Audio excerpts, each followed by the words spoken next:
Good morning, everyone. Thank you for joining us today. My name is Amy Spriggs, and I'm with Tomorrow's Technology Today. Please note this webinar is being recorded. If you do not wish to participate in the recording, or if you need to log off for any reason, the recording will be made available to you. If you have any questions throughout the session, please feel free to leave those in the chat. I will be checking the chat regularly, and I will make sure to pass those along. Today, we are joined by Lisa Niekamp-Urwin and Jaime Moore to discuss the what and how you get ransomware, how to avoid being the victim of a devastating ransomware attack. Lisa Niekamp-Urwin is the president and CEO of Tomorrow's Technology Today. Lisa is an Amazon best-selling author and operates a nationwide managed technology services company with over 20 years of technology and project management experience. T serves small local businesses and large national businesses. Lisa has developed a unique cybersecurity service for businesses in rural Ohio and beyond.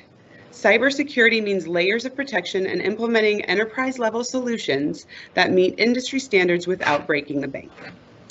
Lisa is joined by Jaime Moore, who has 8 years of experience guiding business leaders through the complex process of developing technology plans that help them to use technology as a strategic advantage. She is passionate about cybersecurity and enjoys teaching both businesses and individuals how to protect themselves online. Jaime Moore is a solution advisor for Blackpoint Cyber, where she helps businesses protect IT networks. Thank you. All right, Lisa, it's all yours. So briefly, what I want to talk about today is just what we're going to cover. What is ransomware?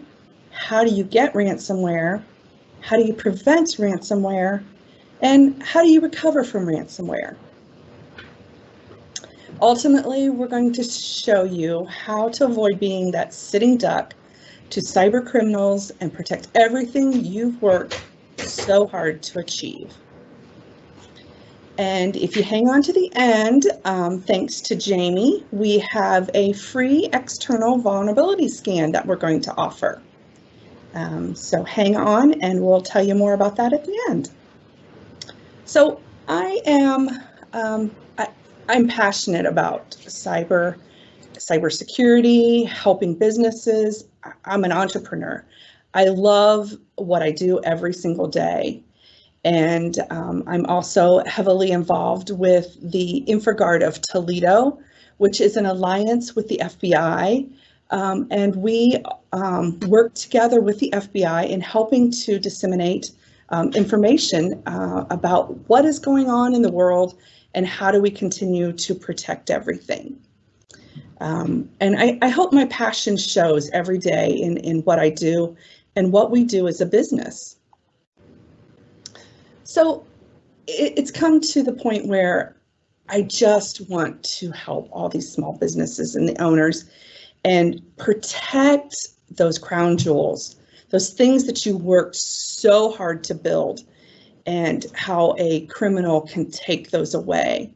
And I think sometimes people don't realize, they're so focused on what their business is that they don't realize how easy it is to lose it. And losing it happens so easy just from a ransomware attack. It's the type of attack on your business that holds you hostage. Once your network is infected with ransomware, you are basically locked down. And if the attack was successful, you won't be able to open any documents, run your ERP system, your accounting system. Anything that's on your local network will be basically shut down, and they're going to demand Bitcoins in return for a key to unlock your files. So, how do you get ransomware? Some of most times it's from a phishing email. It's an email with a bad link in it, but there are other ways that they can get in. And I'm going to hand it over to Jaime for her to talk a little bit about how those hackers get into the network and exactly how that all plays out. Oh, we lost Jaime. I'm here. I just I am here. Are you able to hear me? We are. Okay, excellent. So yeah, camera switched again, and I will try to bring that back. But as long as you can hear me, let's go with that. So basically, you know, one of the most common things I run into when I'm talking to small and mid-sized businesses is they really have this perception that when they get ransomware, it's because they click that link and then it just magically spreads through the whole network. And, you know, there are some, you know, kind of wormable, you know, attacks that, you know, can happen very quickly and kind of automatically through the environment. But really what we're up against most often is someone with a plan who gets access and then specifically goes through the network on purpose in order to do the ransomware. So it's, you know, it's a longer process. It can be anywhere from, you know, 90 or more days down to maybe 3 to 5 if it's just a really targeted ransomware attack. So basically the way the hackers work is they do their homework. They start with this planning phase where they are researching and getting to know everything they can about their victim. You know, they used the same sources that you use. You know, when you're researching your own clients, they use LinkedIn, they go on the internet, you know, they learn about the person or the business that they are trying to infiltrate. And they do this because a little bit of research up front saves them a lot of time and energy, right? If it's a lot more effective if they're going to send a phishing email, if they send it using the CEO's name or maybe a CFO's name on the email, they're more likely to have that message be clicked on. So they go through their planning phase and then they pick, you know, basically 2 things. They pick who they're going to target, they learn about them, and then they figure out how they're going to break in. And there are hundreds of different ways that hackers use to break into environments. You showed some of the most common ones on the previous slide.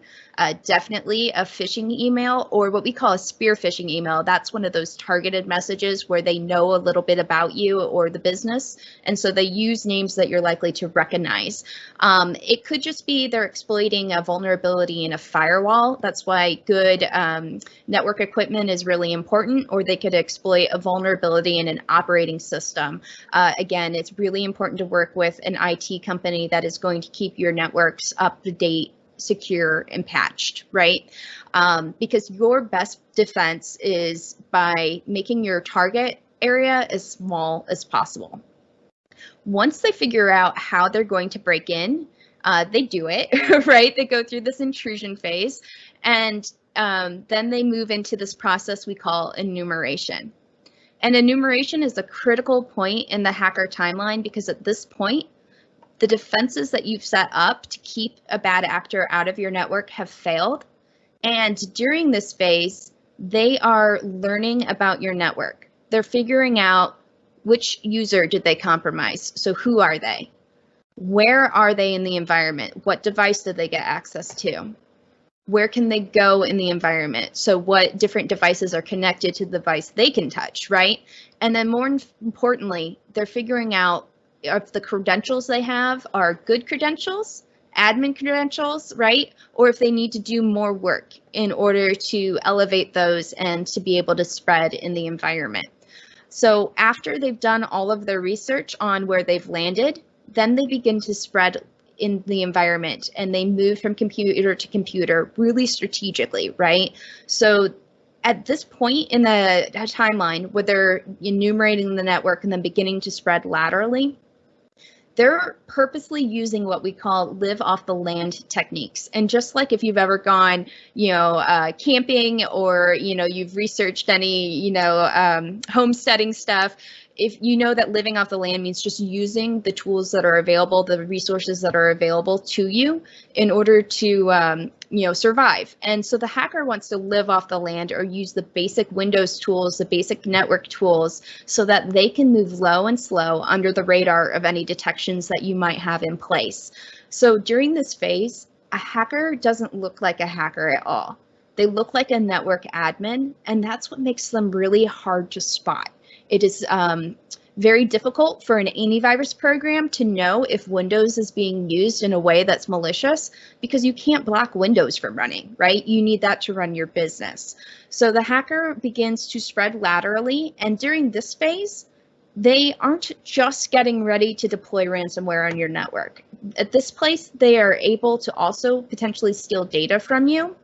They can establish persistence so that they can come back to the network. We call that coming back for a second dip or whatever. But basically, they sometimes will ransomware you, and then you pay, and then they'll come back later and they'll ransomware you again, which is not a good situation to get into. They will also hunt more access and set up their toolkits, because basically when they press the go button, they want to make sure that everything is in place so that they are able to actually, succeed in the ransomware attack. So they will also, during this time, turn off what protections they can, disable backups or affect your backups. And all of that is designed so that when they press go on their toolkit, it will be successful and it'll actually help them complete their objective. So Blackpoint works with Tomorrow's Technology Today to use our product, Snap Defense, to catch hackers at those three critical phases: the intrusion, the enumeration, and the lateral spread, so that we can prevent them from getting to that point where they complete their objective. Lisa, do you have any questions, or is there anything I didn't cover in that process that you want to explore further? So another thing that I hear is that they will pull that data out. They'll try to steal that data before they actually invoke that ransomware, right? And yes.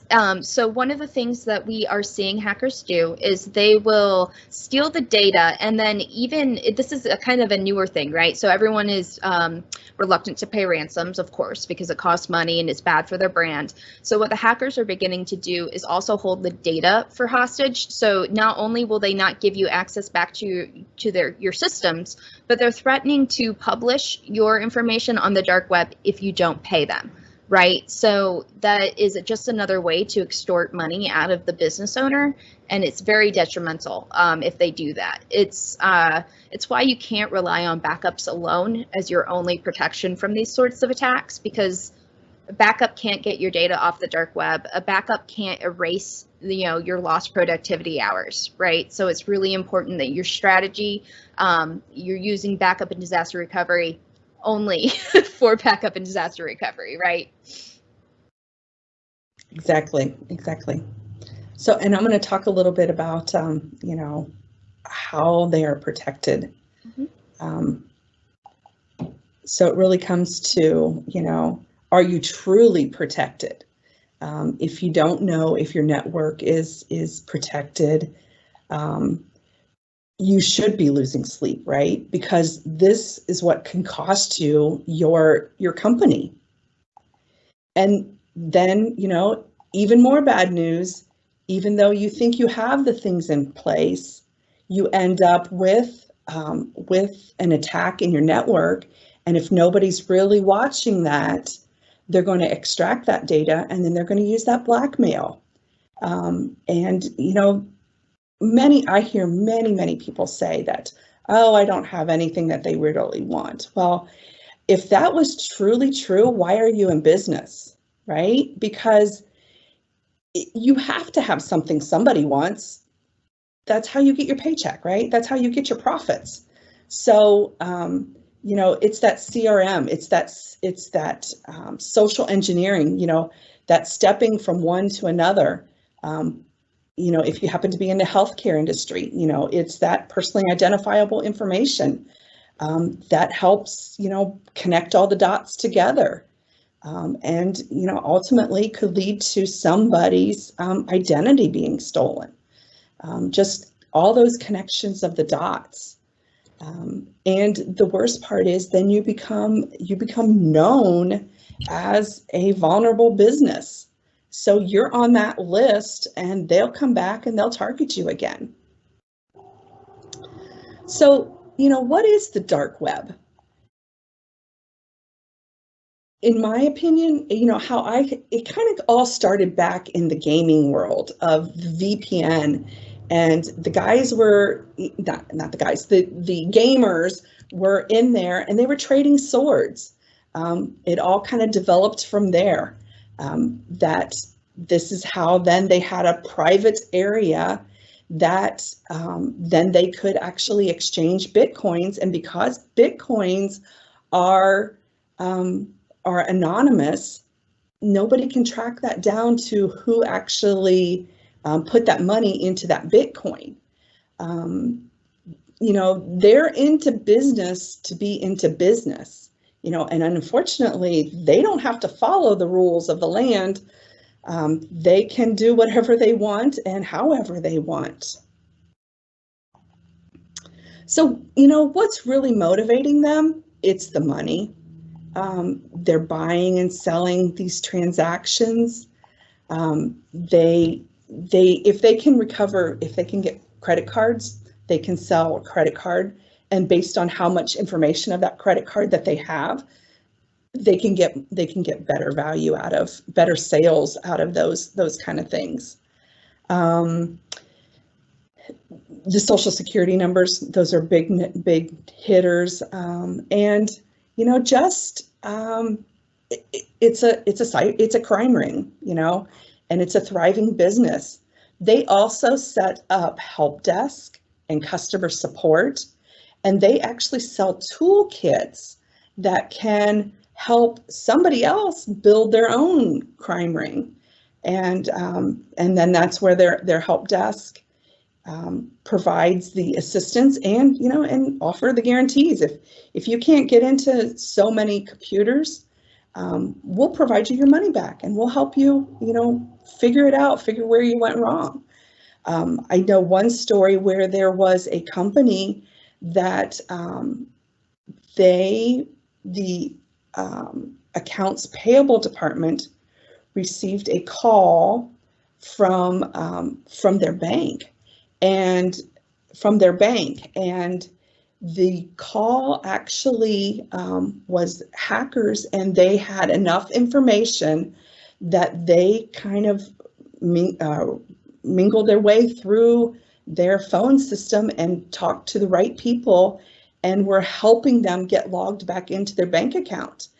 And what they had done was they were able to spoof up a page that they thought they were logging into the bank, and they were able to steal those credentials along with the multi-factor authentication and get into that bank account, and were able to actually steal the payroll deposit, so the amount of payroll that they had moved over to the other account, or usually move over into another account, they were able to take that dollars and they were able to get that out of the bank account before they even realized what had happened. So they are good. They know what they're doing, and it's money is really motivating them.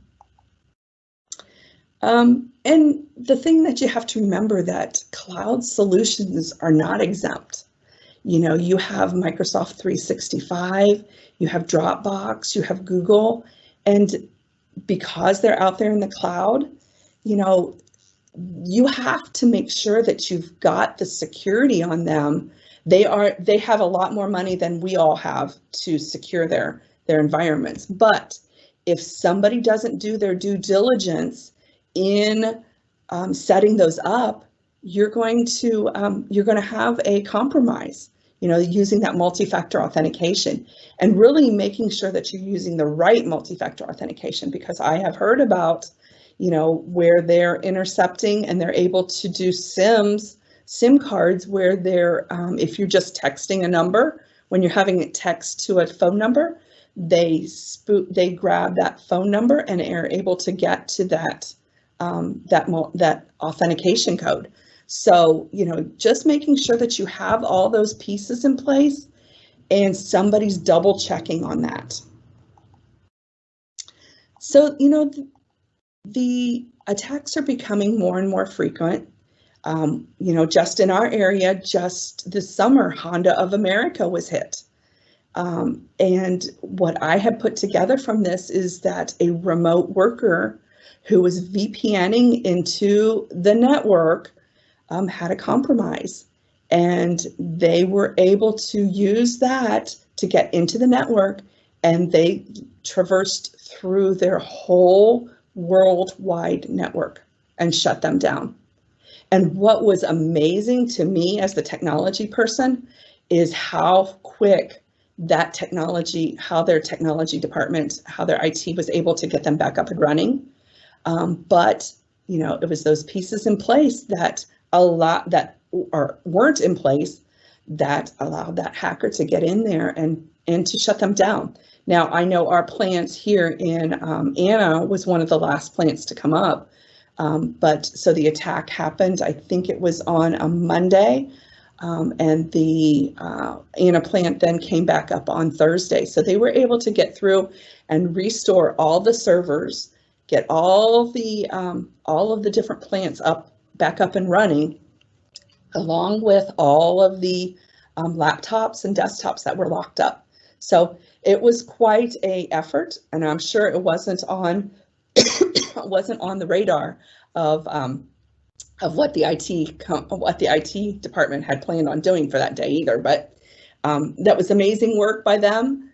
But also, they had missed a couple pieces in there. So Whirlpool had an incident this fall. And you have to remember, these guys have a lot more money than all of us, and they're putting these cybersecurity pieces in place. So if these hackers are getting through to them, we're just a walk in the park. And I know many people think, I'm so small, it's like finding a needle in a haystack. And, if you compare it to when you buy a new car and you go out, and isn't it amazing how many cars just like yours you find? I feel it's like the same kind of concept, even though you feel like you're a needle in a haystack, they still seem to be able to find us, because I do know of several businesses in Mercer County that have been hit this fall, that have been locked up. Some of them were able to restore, some of them started from scratch, and others paid the ransom. So, you have to keep that in mind. So how do you recover from ransomware? It basically comes down to, how do you prevent ransomware? So basically it comes down to, having multiple layers of security in place. And you have to keep checking on them, because, I have technicians and somebody troubleshoots something, and part of our policies we have in place is that if you change something, there's an incident ticket put in place so that if you changed something, somebody goes back and makes sure that they double check that you changed it back. So if you're troubleshooting something, we don't let those holes, we don't let holes stay open. We don't let security become a second hand. Employee training, making sure that people really are thinking about what they're doing. And then it comes into, how do you recover? Basically, in my opinion, there's 3 ways to cover from ransomware. If it gets into your network, you're either going to have to restore from backup, you're going to have to rebuild all your systems, or kind of a combination of both of those, or you pay the ransom. And that you're funding that cyber ring. You're funding the human trafficking. You're funding that world that we don't have to, that doesn't have to follow the same rules as we have to follow. And you have to live now with the fact that you're on that list of payers. And remember, if they've extracted data, now they have some of your data. And whether you pay the ransom or not, they still have your data.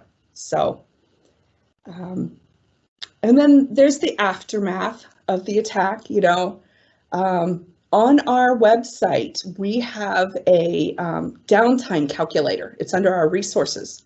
So if you go to www.tomtechtoday.com, there's a downtime calculator there under resources.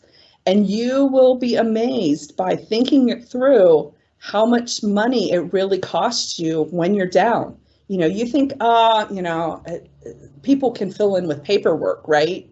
But there's only so much paperwork. And obviously, you know, we have these computers for a reason. We're investing in these computers for a reason. So, you know, having them down is probably not in the best interest of your business. So just take a look at that and see what you might be surprised what you'll find there. You know, basically that downtime is far more expensive than the cost of ransomware.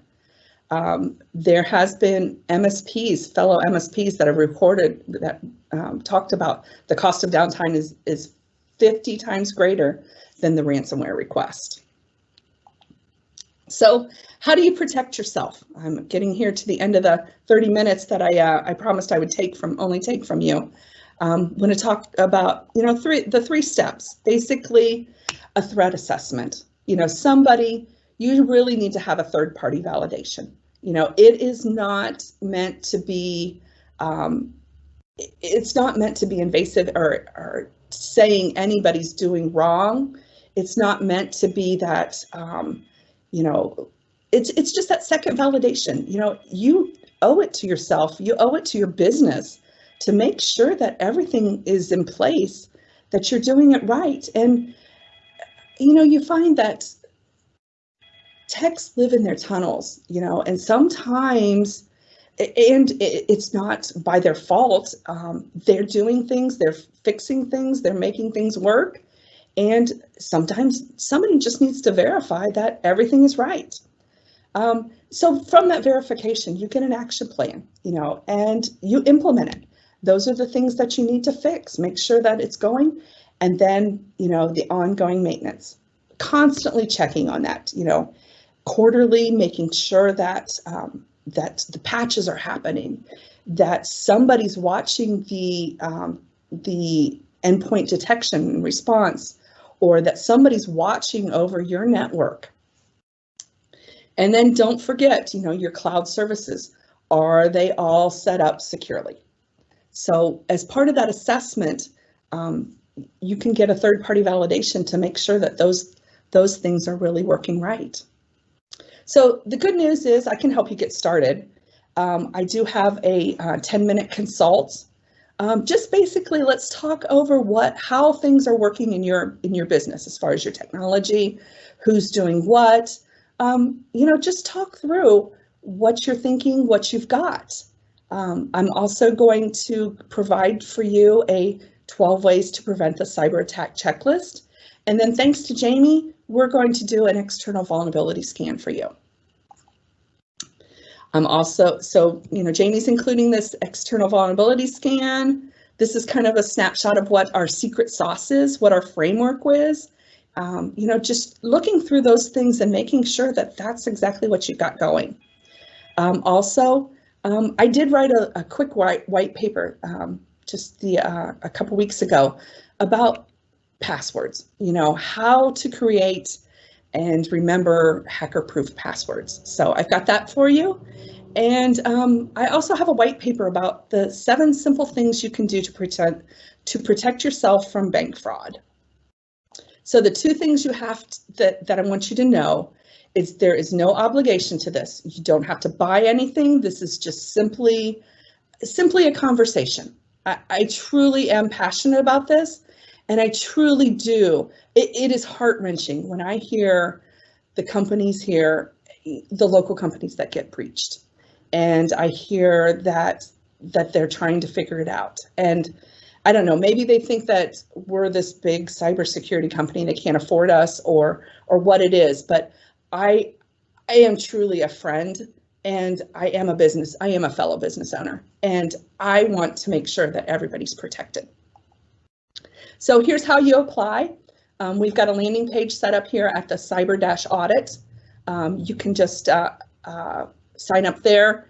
we'll be back in touch with you, and we'll get you scheduled for that 10-minute consult, and we'll just talk. We will also send you all those free things. We'll get the vulnerability scan going and help you get started. So, honestly, don't put this off. This is something that I can help you with. The holidays are coming up. Actually, this is the time that we do see a lot of cyber incidents happen. They like to take advantage of, people's holiday time. Maybe the office isn't open, maybe people are a lot more relaxed. Just that it seems to be a heightened time of those cyber pieces. So cyber attacks, I guess I should say. So here's how you apply. And honestly, this is not a high pressure sale. I just want to have a conversation with you and help you. So Amy, is there any questions that we have? Yes, I just have one, and that is, what is Bitcoin and how is it purchased? Oh, that's a good one. So Bitcoin is actually a virtual coin. It is something that it's not traceable. It's it's cash in a virtual sense. But unfortunately, you can't go to the bank and buy it. You anonymously buy it. I do know that actually in talks with people and gamers and stuff, there are ATMs that you can go put cash in, and you can buy Bitcoins that way. But it is literally like a virtual cash that you can use, and that's exactly how they want you to pay your ransom, is by that Bitcoin. So if you get hit with ransomware and you decide you want to pay, you're going to have to get a Bitcoin account set up, and that in itself is a feat. I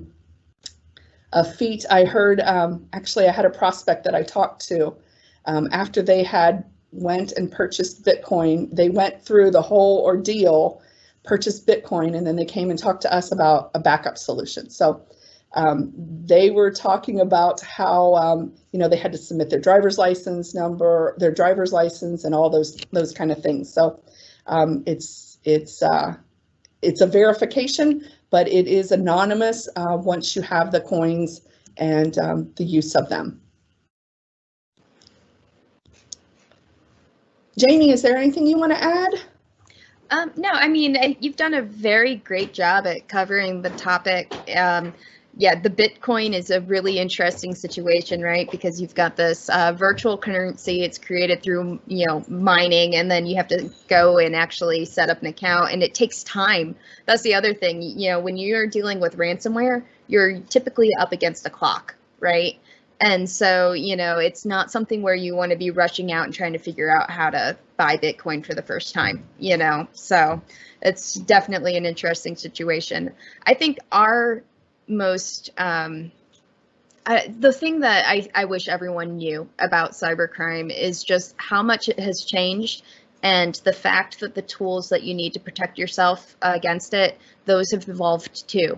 The same protections that were available for these large corporations, we've streamlined it, and we've brought you the best features of those tools, and we're putting them in the hands of small to mid-sized business users. So we're passionate about helping you, and we thank you so much for the opportunity to speak today. We really, truly appreciate it. You guys are a great partner, and we really value you. Thank you. Thanks.